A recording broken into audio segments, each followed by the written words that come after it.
dia a todos. Que beleza. Agradecemos a oportunidade, as bênçãos do alto que nos fortalece e nos ampara, para que estejamos aqui no dia de hoje, fortalecendo nossas bases internas para as adversidades aí de fora que se avolumam. Mas é muito natural, num tempo de transição, tal qual nós vivenciamos. Não vamos confundir transição com destruição, né? Muita gente está aí preocupada, pesarosa, depressiva, pensando que vai acabar. Acabar é diferente de transição, de mudança, né? Muitas das mudanças estão acontecendo não externamente no plano físico, de desgraças, de destruições, de terremotos, mas muito está acontecendo no plano íntimo. Estamos desconstruindo muita coisa dentro de nós, não é? As circunstâncias externas têm nos mostrado que precisamos desconstruir algumas tendências, alguns comportamentos que não têm dado certo no momento atual de modificações. Então, a transição é algo que acontece externamente e no campo interno. E destruição é mais no campo interno, desconstruindo nosso orgulho, nossa vaidade, nos tornando mais lúcido, né? Usando aquele aspecto verdadeiro que é amar a Deus sobre todas as coisas. E o que isso significa? É amar a Deus mais do que o emprego. É amar a Deus mais do que, inclusive, família. É amar a Deus mais, inclusive, do que a filho. Então, hora que as leis divinas nos chamam, por exemplo, nosso filho de retorno à pátria espiritual, que é o verdadeiro lar, aí é que nós mostramos, aferimos se amamos a Deus mais do que ao filho, né? Para isso, no Velho Testamento, tem uma passagem muito bonita de um dos patriarcas, e que parte em tarefa, em atividades de divulgação de Deus, do monoteísmo, e a esposa fica com os filhos. Quando ele retorna, a esposa tem ali, sendo velados, os 2 filhos. E ela fica pesarosa de como dar notícia, né, a esse grande patriarca, esse grande sacerdote do passado. E ela, então, chega até ele e usa o que eles já aprenderam dentro do Velho Testamento. Meu marido, como devemos fazer quando Deus nos oferta alguma coisa e chega o tempo de devolver? Então, ele fala para ela, ora, minha esposa, aprendemos, né, pelas leis antigas, pela lei mosaica, que devemos nos alegrar, porque está de retorno à casa do Pai aquilo que pegamos emprestado. E então ela acha o jeito de falar, pois então, Deus requisitou de volta o empréstimo nos dados dos 2 filhos. E é bem assim, é amar a Deus sobre todas as coisas, compreendendo as leis maiores que nos regem e, portanto, nessa compreensão, nessa fé raciocinada, e não fé cega, mas a fé raciocinando, como ela e o esposo raciocinaram. Somos almas imortais, vivemos, ora numa existência física, ora no mundo espiritual, nossas famílias não se desfazem, as famílias estabelecidas no campo do sentimento não se desfazem. Por isso a aula de evangelização de hoje, trabalhando pais e filhos junto, muito valoroso esse trabalho, porque os vínculos afetivos não se desfazem, nem com a morte do corpo biológico. O que se desfaz é aquilo que é baseado em coisas que ou estão mortas ou vão morrer, né? Por exemplo, vamos ver como que é essa frase de Emmanuel, porque ele que falou assim, nosso grande problema é se apegar em coisas que já estão mortas ou que vão morrer. Então, vamos fazer um checklist da nossa vida. Se eu me apegar a carro, vai deixar de existir. Se eu me apegar ao emprego, o emprego vai deixar de existir. Se eu me apegar ao corpo, porque eu estou bonitinha, está tudo em cima ainda, ele vai perecer. Então, devemos seguir a receita que o Cristo, nosso Cristo Jesus, trouxe para a Terra, vivenciando. de colocarmos nosso coração aonde as traças não corroem, os ladrões não roubam, né? A ferrugem não consome. Ou seja, naqueles valores que são eternos, os valores da alma. E verificar que os demais outros instrumentos que estão mortos ou vão morrer um dia são instrumentos de burilamento e de crescimento da alma imortal, né?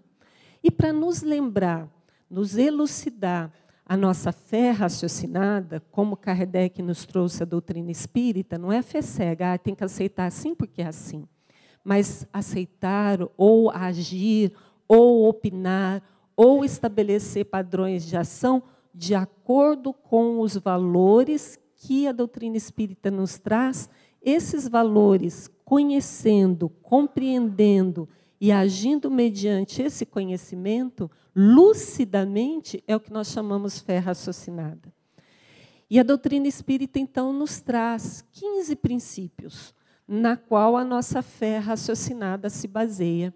E hoje nós vamos lembrar esses 15 princípios básicos da doutrina espírita, mas nos alicerçando não só na doutrina espírita, mas também buscando referências no Novo e no Velho Testamento, onde está lá, desde os livros sagrados, antigos, profetas, até a vinda de Jesus, esses princípios que a doutrina espírita se baseia. Porque, lembrando, a doutrina espírita ela tem 3 aspectos, né? O de ciência, o de filosofia e o de religião.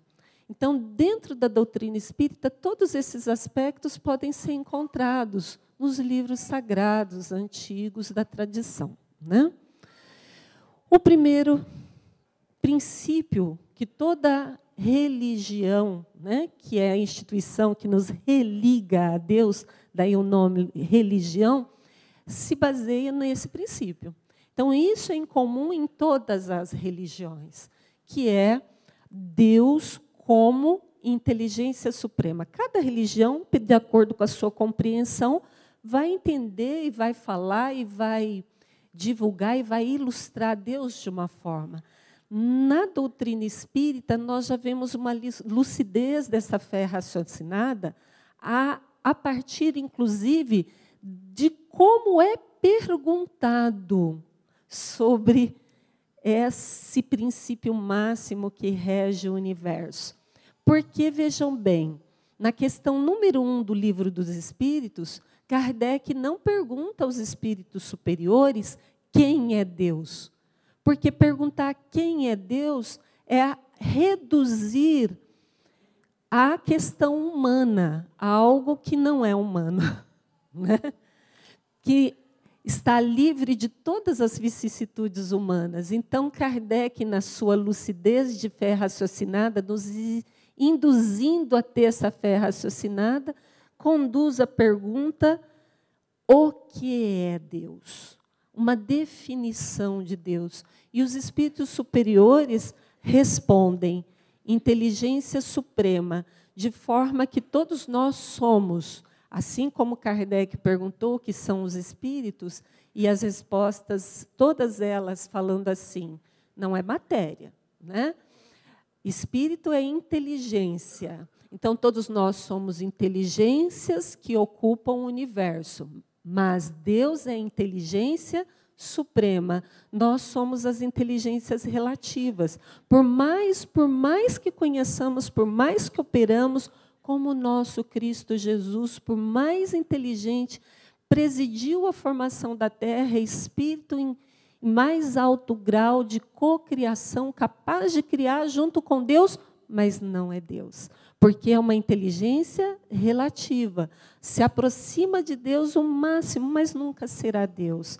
De forma que trazemos agora uma síntese de que no universo existem 3 elementos gerais: Deus, os espíritos, que somos nós, caracterizados como inteligências relativas, e a matéria, que é nosso uniforme, nosso material para estudo aqui na Terra. Continuando a definição, causa primária de todas as coisas, tudo é a partir dele. Deus pensou, Deus quis, e aí surgem tudo mais que existe no universo. Mas Kardec, ainda não satisfeito, pergunta: que mais? Se não podemos entrar na essência de Deus, tal qual querermos colocar um oceano de água salgada dentro de um recipiente pequeno, assim tentando trazer a ideia de Deus, o oceano, para a nossa mente ainda restrita, mas quais os atributos? O que ele possui que então nós podemos conhecer? A questão da eternidade, ou seja, desde sempre, de imutabilidade, ele não é mutável igual nós. Hoje a gente está bem, amanhã acontece uma unha encravada e a gente já fica depressivo. Não.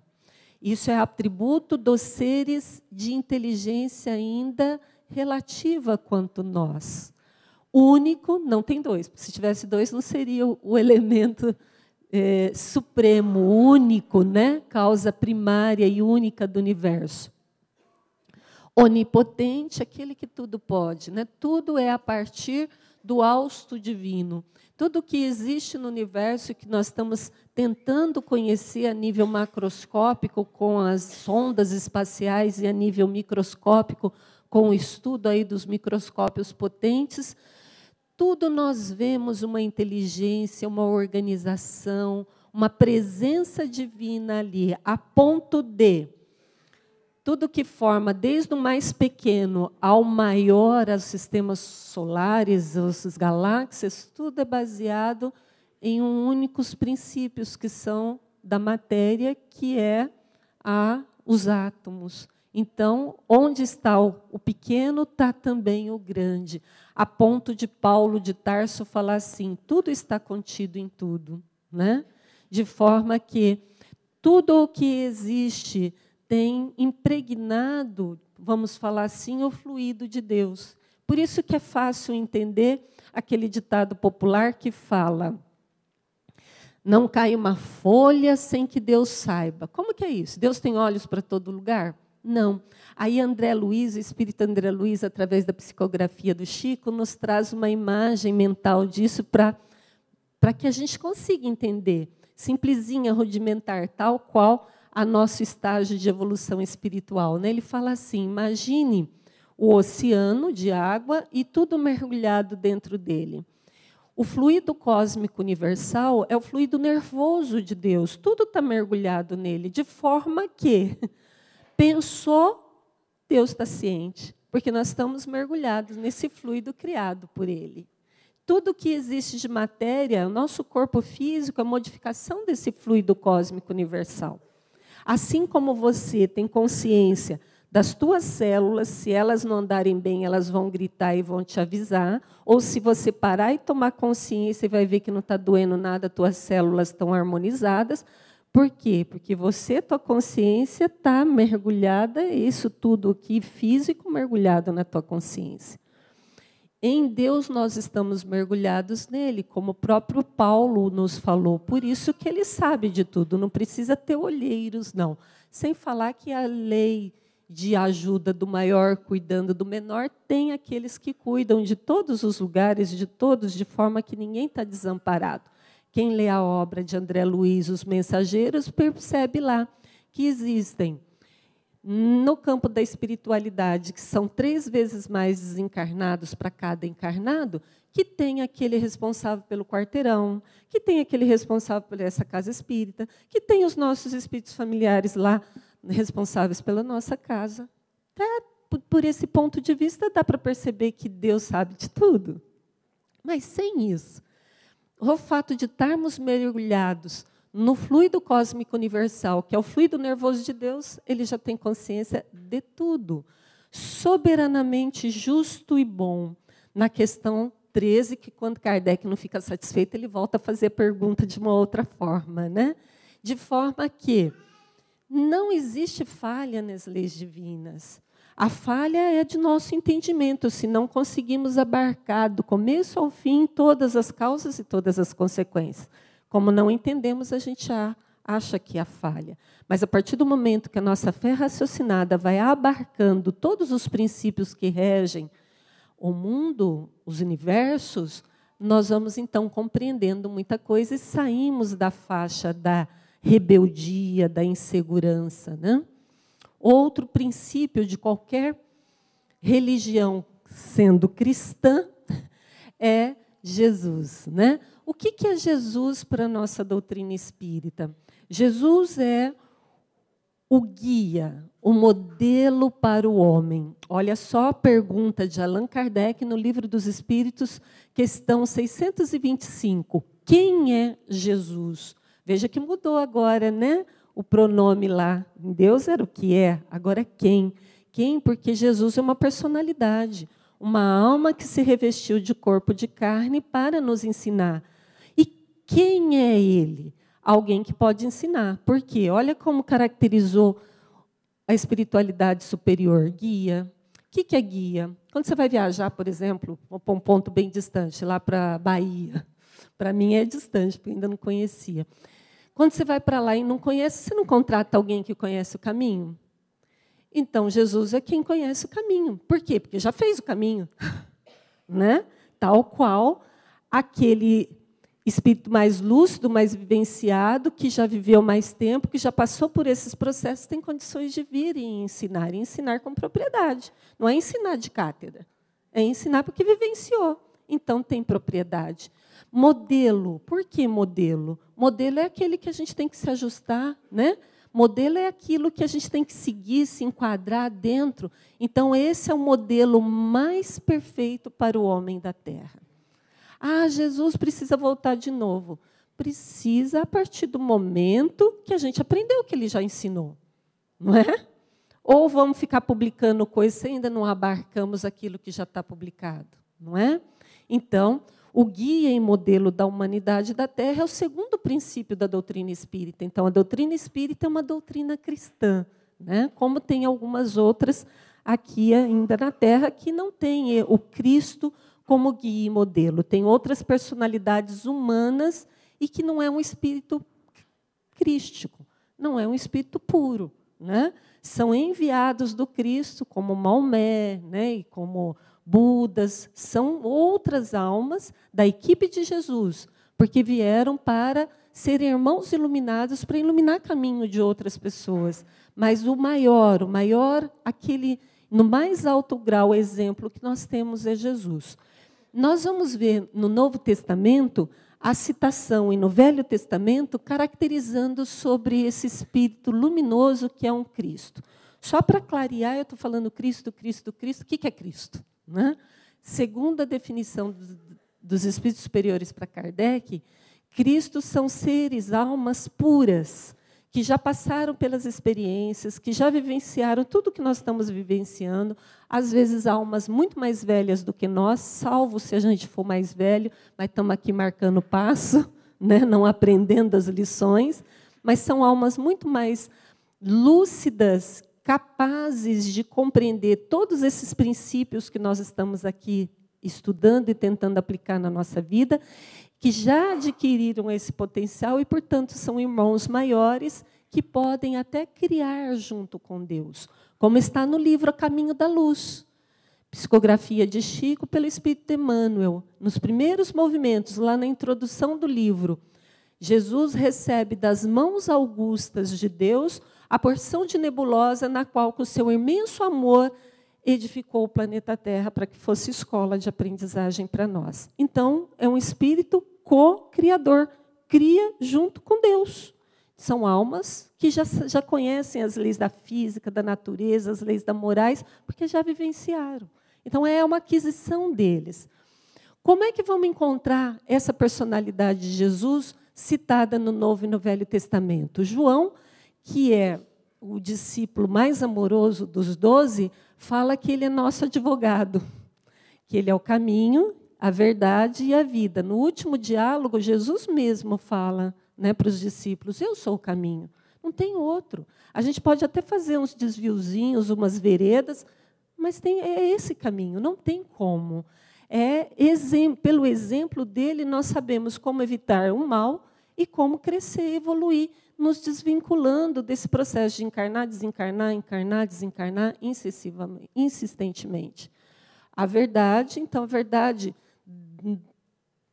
das premissas universais está na sua mensagem. E vamos ver algumas delas aqui, nesses 15 princípios da doutrina espírita.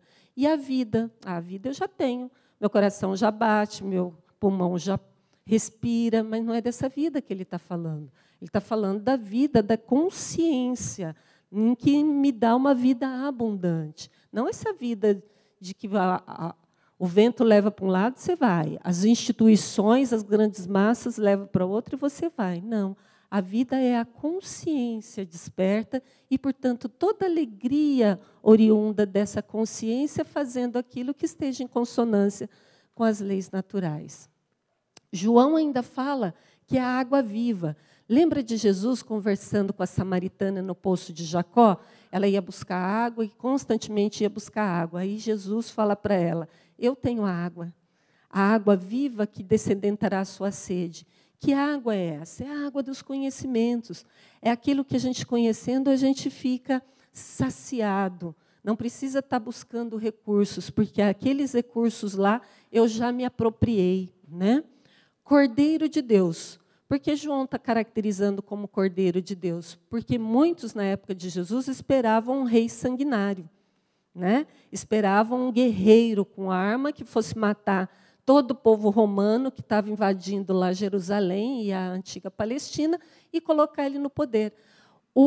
As pessoas ainda esperam que as mudanças partam de instituições governamentais. E a grande pulo do gato não é por aí. Tem que partir das individualidades para sanear essas instituições. Nós estamos vivenciando esse momento agora, não estamos? O pão vivo, aquele que alimenta a alma, né? A porta, o único caminho, a videira verdadeira. Videira é simbologia da planta, né? Que produz o vinho a partir da maceração da uva. Então, a partir do material, formar uma essência, a essência espiritual, que seria ali o produto da videira. Marcos, o evangelista, não apóstolo, aquele que escreveu um dos evangelhos, caracteriza Jesus como compassivo.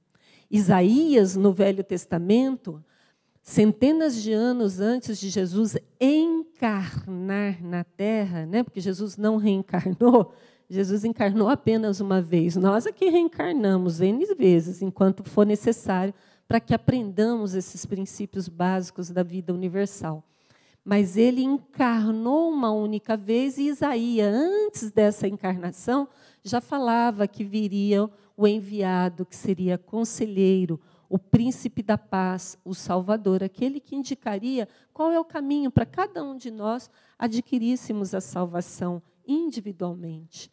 Mateus já caracteriza com o nome Cristo. E aí, então, vem Allan Kardec nos ilustrando o que é Cristo. Ser puro no mais alto grau.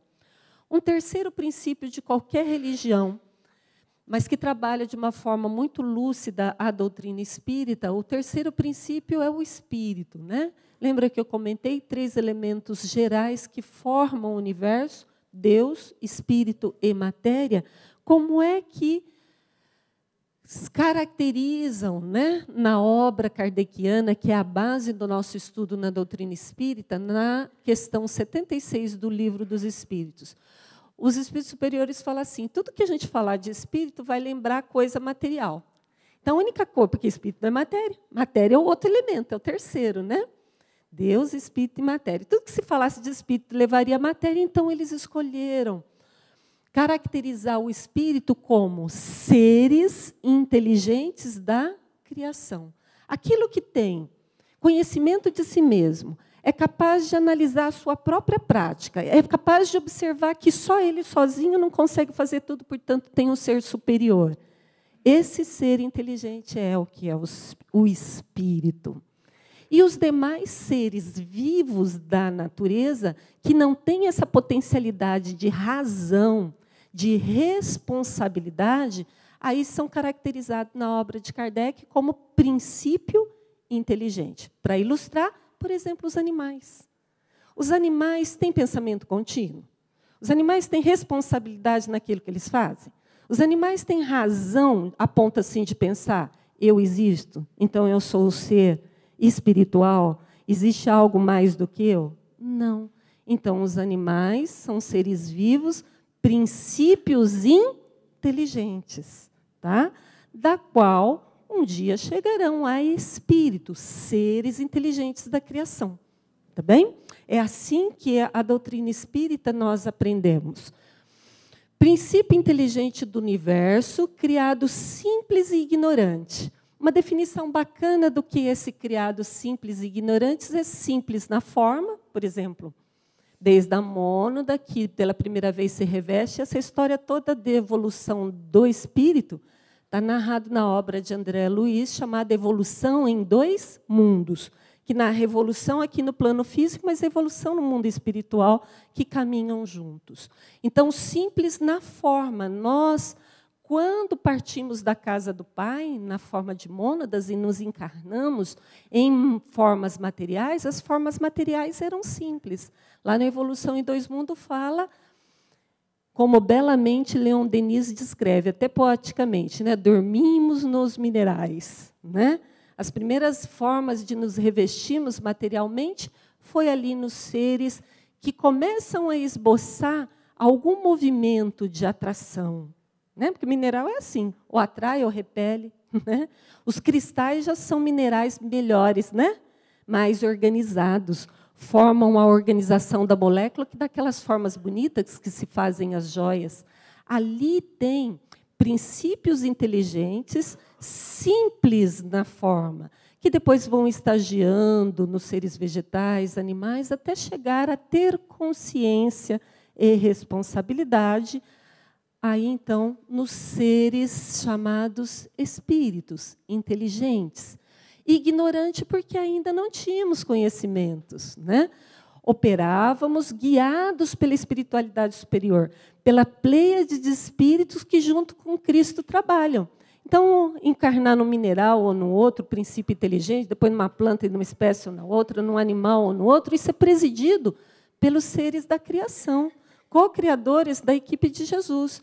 A partir do momento que eu começo a ter consciência de eu mesma, pensamento contínuo, responsabilidade, aí eu pego as rédeas da minha evolução na minha mão. Entra, então, o livre-arbítrio, com aquela premissa, né? Eu opero de acordo com o que eu quero, mas eu recebo de acordo com aquilo que faço, né? Então, entra a questão do livre-arbítrio nos seres inteligentes da criação, enquanto que os seres ainda não inteligentes da criação, os princípios espirituais, eles ainda são guiados, né? Então, o espírito, ele dá vida ao corpo, o espírito, ele é imortal. Olha só, que herança mais bacana que Deus deixou para nós. Nós já temos de lambuja a imortalidade. O que vai perecer daqui a alguns anos, para a maioria daqui, pelo menos daqui a uns 50, 60 anos, o que vai perecer é o corpo físico. Mas Yara, a essência, João, a essência, o que sente, o que pensa, o que ama, isso não vai acabar nunca, né? Esse princípio nos dá coragem de encarar nossa existência aqui e visualizar que ela é passageira. O que é uma existência de 100 anos em algo que nunca vai acabar? É muito rápido, é muito fugaz. Então, nos dá coragem, nos dá ânimo de operar nessa existência com consciência, mesmo que, a princípio, a gente pareça que está perdendo alguma coisa. Porque, às vezes, está perdendo para esse campo da materialidade que está morto ou vai morrer algum dia. Mas que tenhamos consciência que estamos fazendo para a alma que é imortal, que daqui a pouco vai estar no mundo espiritual, operando, agindo, trabalhando, vivendo, encontrando aqueles entes queridos, porque não vai ter mais fim. Perfectível. Questão do Livro dos Espíritos. Qual é a única fatalidade para a espécie humana? Única fatalidade. Porque uns acham assim, é fatal, tive que casar com fulano porque foi fatalidade. Isso é escolha. Única fatalidade. Sermos perfeitos. É a única que existe. Então, nós somos seres perfectíveis. E que vamos atingir um grau de perfeição tal qual o Cristo Jesus que nós conhecemos. E o Cristo Jesus continua a crescer, porque isso é interminável, né? Os espíritos, eles têm, portanto, uma escala evolutiva. A que ponto da escala nós estamos? Nós estamos ali no meio. Não somos mais espíritos primitivos, que a gente poderia trazer como exemplo de espíritos primitivos, por exemplo, aqueles que ainda não vivem dentro de uma sociedade constituída, por exemplo, algumas tribos nômades ainda, africanas, né, que não têm a estrutura de sociedade elaborada, né, estrutura de ensino, de aprendizagem, de convivência. Espíritos primitivos, jovens na evolução, espíritos tal qual nós, então, por isso que eu falo que nós estamos no meio da escala, né, que são espíritos imperfeitos. Temos coisas boas, cada um valor, uma virtude, uma luz, mas, ao mesmo tempo, com essa luz empanada por tantas vicissitudes, tantas mazelas ainda da alma. Seja aquela da impaciência, ou aquela de querer um pouquinho para você mais do que do outro. Essas mazelas que ainda obstruem a luz que a gente já tem. Porque Jesus, quando fala assim, vós sois luz, ele já está falando para nós que nós somos. Já somos. Só pelo fato de sairmos da casa do Pai, de sermos criação divina, nós temos o DNA dele. Então, nós já temos muita luz interna. Então, Jesus, numa outra fala assim, brilhe a vossa luz. Ele não falou, crie a vossa luz. Porque criar não precisa, nós já temos. É só fazer brilhar. É só tomar consciência dela e colocar em prática, né? E os espíritos, então, são seres que povoam o universo. Não vai ter ponto no universo onde não tenha espíritos. Podem ser mais evoluídos quando o universo não for tão material, ou nos mundos físicos, espíritos encarnados das várias graduações. Aí eu falei numa escala, né? Nós estamos na escala de espíritos imperfeitos, aí tem os espíritos bons, que é aqueles que não pensam mais no mal, não agem no mal, é esse patamar que nós estamos buscando. E uma outra categoria de espíritos é aquela que Jesus pertence, que nós tivemos notícia, que é a de Cristos, né? Espíritos puros, né? No mais alto grau. Um quarto princípio da doutrina espírita é o perispírito. Esse poucas religiões abordam, mas ela está grafada no Novo Testamento, em várias passagens. Nos Atos dos Apóstolos, capítulo 7, lá fala de vestes brancas lavadas pelas tribulações. O que é isso? O que é, na parábola relatada por Mateus 22, a parábola das núpcias, a veste nupcial? Quando Jesus desencarna, né, na cruz, e aí ele aparece primeiro a Maria de Magdala, Maria Madalena, e fala assim, não toque em mim. O que é que ainda estava ali sendo revestido, né, Jesus, pelos fluidos característicos da terra, referente ao perispírito. O que é perispírito? Uma substância semimaterial. Ela é tanto um pouco matéria, mas também tem adesão com o espírito, que é o terceiro elemento. Lembra? Espírito e matéria. Intermediário entre espírito e matéria, o perispírito, para fazer a ligação. Porque, se espírito é um elemento, matéria é outra, são duas coisas muito diferentes. Como é que o espírito vai se manifestar na matéria? Porque é coisa totalmente diferente. Então, precisa do intermediário.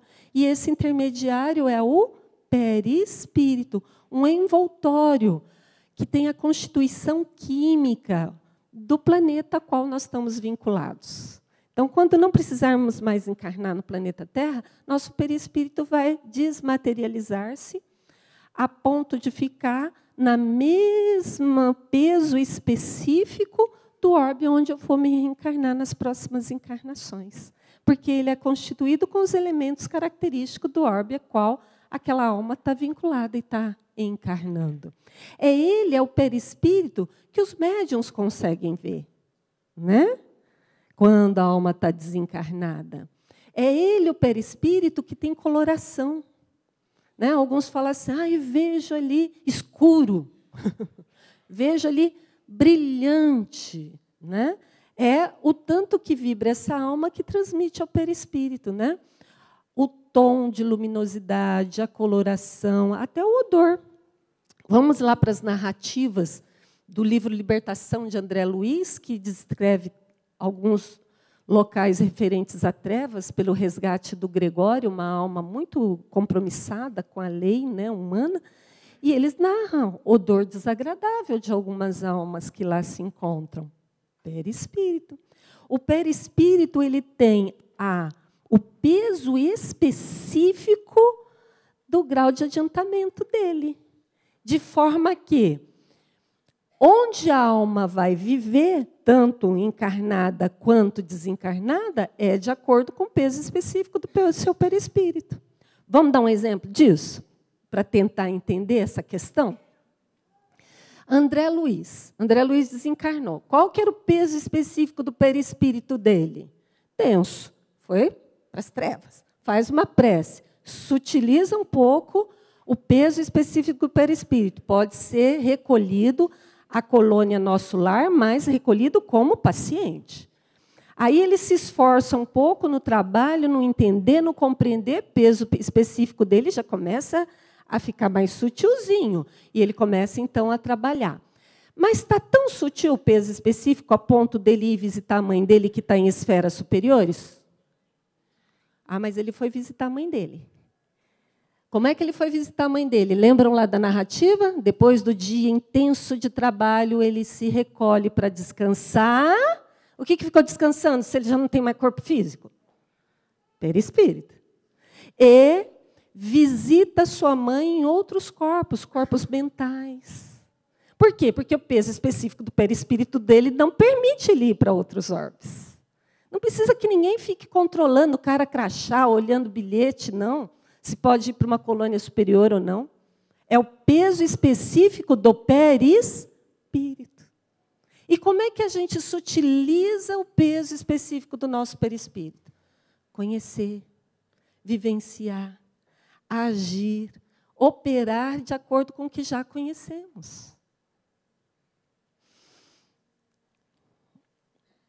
Outro princípio da doutrina espírita, e a gente já acabou falando, que é a questão do Livro dos Espíritos, única fatalidade, processo de evolução. Mesmo aquele indivíduo que não quer evoluir, não, eu não quero ficar quietinho aqui dentro de casa, ele vai ter que fazer tantas estratégias mirabolantes para ficar quietinho que ele vai crescer, ele vai evoluir. Dá trabalho. Tanto dá trabalho para crescer, como dá trabalho para não querer crescer. Ele vai ter que estabelecer tantas estratégias, tantos artifícios para fugir das situações que o arrastam para o crescimento, que ele vai crescer. É a única fatalidade. Então, a evolução é um pré-requisito, né, da doutrina espírita, além de outras linhas de pensamento aqui no planeta Terra. Mas a doutrina espírita tem evolução como um princípio. Livre-arbítrio a gente acabou falando também, né? Que é um outro princípio. Temos a possibilidade de operar livremente. Alguns falam assim, eu queria que me impedisse de fazer bobagem a hora que eu fosse fazer. Aí vem Emmanuel falando assim para nós, Deus não age com violência para com as suas criaturas. Deus usa o tempo. Dá o tempo. E a gente quer mudar o companheiro do lado, né? Deus usa uma regra para conosco, nós usamos outra regra para o outro.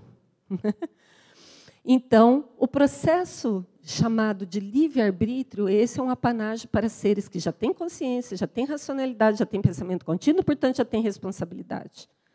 E, à medida que ele tem responsabilidade, é-lhe dado a possibilidade de operar, porque ele, em assim operando, escolhendo o que fazer e recebendo como consequência aquilo do que ele fez, as consequências, ele vai aprendendo. Porque o próprio ditado popular fala, né? Errar é humano. Errar é processo de aprendizagem. Eu quero fazer dessa forma. Ai, não deu certo. Vou mudar a estratégia. Aí é inteligência. Não deu certo, mas vou continuar do mesmo jeito, porque é mais fácil, né? Não estou nem aí. Aí o ditado popular fala, persistir no erro é livre-arbítrio. Então, é isso. É aprender que uma forma não deu certo, tentar de outra forma. Eu não posso mudar o que já está feito, mas eu posso fazer um novo começo para ter um novo fim. É essa a possibilidade, esse é o princípio que a doutrina espírita se baseia para o nosso processo de crescimento, trazendo ali do universo as leis que nos regem. Então, é um princípio. Outro princípio é de causa e efeito. Quando a gente está lá no ensino fundamental, no ensino médio, a gente vai aprender as leis de Newton. A primeira lei de Newton que a gente aprende é essa aqui, ó. Lei de ação e reação, de causa e efeito. Tudo é assim, meus queridos. Pensou aqui, lançou o pensamento. O pensamento lançado volta para você, em igual intensidade. Então, é igual jogar uma bola na parede. Bateu na parede, ela volta. Em igual intensidade, só que em direção oposta. Então, tudo que fizer, toda a ação tem uma ressonância, tem uma consequência. É um princípio basilar também da doutrina espírita. Reencarnação. Esse é o grande nó para muitas religiões, né? Mas que nós temos muito lucidamente o raciocínio e as evidências dele, né? Reencarnação, o próprio nome está dizendo. Novamente. Novamente encarnar. Novamente tomar um corpo de carne. Só abrindo um espacinho. Isso acontece no mundo espiritual? Tomar corpo de carne não é coisa de corpo físico? Não é coisa, então, de encarnado em crosta da terra? Tá? Só para desfazer umas duvidazinhas, que tem alguns lançando moda aí, falando que reencarna no mundo espiritual. Né? A palavra vamos analisar? O próprio Divaldo falou isso. Divaldo Franco, grande estudioso da doutrina espírita. É novamente. Encarnar é tomar corpo de carne. Isso acontece no mundo físico, tá? Não acontece no mundo espiritual. Beleza? Reencarnação, então, consiste em admitir para o espírito muitas existências sucessivas. Aí começa o nó. Lá no Velho Testamento fala assim, só existe uma única vida. E está certo. Eu, Yara, quando desencarnar, perder esse corpo de carne, por acaso eu vou virar Maria, João, José no mundo espiritual? A vida é uma só. Eu, Yara, vou continuar do jeito que eu sou. O que vai mudar? As existências sucessivas. Ora, eu estou com um corpo de carne e personalidade criada por Dona Aparecida e por seu Mário, Yara. Desencarna, continua Yara. Reencarno, posso até nascer como Maria, José, João, mas é personalidade. Maria, João, vai ter as mesmas características da vida, da individualidade de Yara. Ficou claro? Vida é uma só. Existências é que são várias. Porque senão fica parecendo que eu e Yara aqui é uma coisa, desencarna, vira outra. E não é. Então o Velho Testamento é certinho.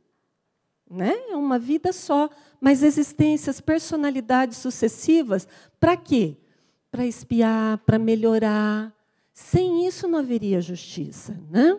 Onde que a gente vê as evidências de reencarnação? Gente, ao longo do tempo, o Novo Testamento foi muito mexido pelas intencionalidades negativas de muitos poderes, né? Pelos próprios religiosos ou por poderes constituídos, reis, rainhas. Então, conta a história que uma rainha não admitia renascer como de escrava. Então, vamos tirar do Novo Testamento tudo que fala de reencarnação. Mas passou algumas coisas. Tá? Nós temos ali, por exemplo, em Mateus, capítulo 17, a transfiguração do Monte Tabor. Lembram dessa passagem no Novo Testamento? Jesus, com mais 3 discípulos que ficaram na retaguarda, viram uma manifestação mediúnica esplendorosa. Jesus transfigurou em luz e apareceram ali 2 espíritos. Lembram-se? Moisés e Elias. Moisés já tinha desencarnado há pelo menos uns 1.500 anos. Elias há pelo menos uns 400 anos.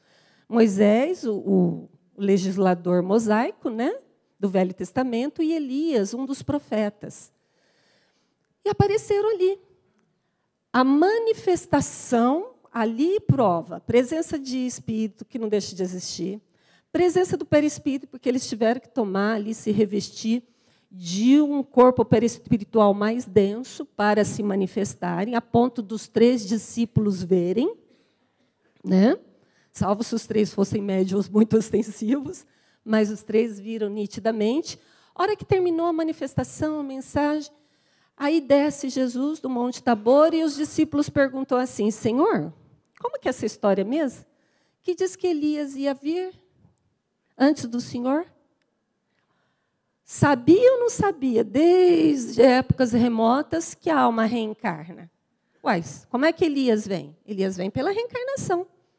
Tal qual o diálogo de Jesus, né, com Nicodemos. Senhor, como é que um homem velho entra na barriga da mãe para renascer de novo? Se ele pergunta isso, é porque reencarnação existe, né? Aí Jesus fala assim, mas ele veio. Vocês é que não reconheceram. Aí está lá, literalmente, Mateus capítulo 17. Os discípulos entenderam que se tratava de João Batista. Então, Elias já tinha vindo, o precursor João Batista, que é o precursor, antes é primo de Jesus, né? E o que veio abrir os caminhos, né, para a vinda do Mestre.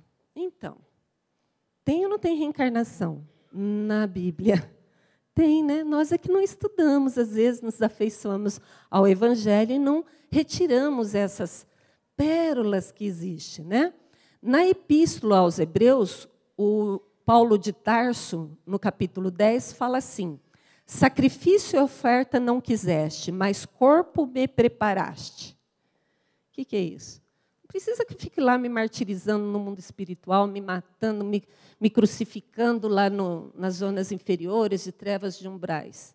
Não precisa. O amor cobre a multidão de pecados. Então, ó, corpo me preparaste, vou reencarnar.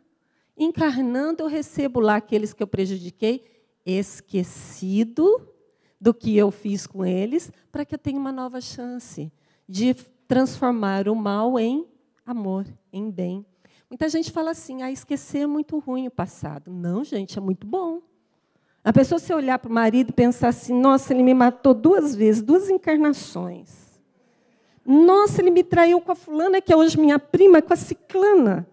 Esquecimento é bom. Tá? E, para tranquilizar o coração, esquecimento não é total. Para quem estuda os departamentos da mente, André Luiz, no livro Missionários da Luz, os 3 departamentos da mente, o subconsciente, onde fica registrado todas as memórias, ele vem para o departamento consciente quando necessário. Então, você não lembra nome, RG, tipo sanguíneo, mas você relembra as situações, os aprendizados, as conquistas. E aí, no plano consciente, você tem que, por isso, conhecendo a doutrina espírita, administrar. E aí a gente consegue transformar o mal em amor, né? Então, outros princípios da doutrina espírita que a gente acabou falando aí, só para ilustrar então, porque hoje não vai dar para trabalhar, pluralidade dos mundos habitados, não é? Não existe só planeta Terra habitados, mas outros orbes, mundos espirituais. Quem assistiu o filme Nosso Lar viu uma colônia espiritual, quem assistiu E a Vida Continua, outra colônia espiritual. Há muitas moradas na casa de meu Pai. Jesus falou isso para os discípulos no último diálogo, está lá em João, capítulo 14. O que mais de princípios da doutrina espírita? Imortalidade da alma, a gente já falou, né? Herança divina. Ninguém aqui mais vai se desfazer, vai perder a sua individualidade. Vida futura, se eu sou eterno, tem vida futura. Então, se aqui não está muito bom, tranquilidade, vai passar, né? Recadinho de Nossa Senhora, Mãe de Jesus, para Chico Xavier. Tudo passa. Né? O Chico ficou tão feliz que ia passar a dificuldade, aí Emmanuel falou assim, as coisas boas também. Tudo passa. Né? Plano espiritual, quem é médium convive com esse plano espiritual constantemente. Médium ostensivo, porque médios todos nós somos.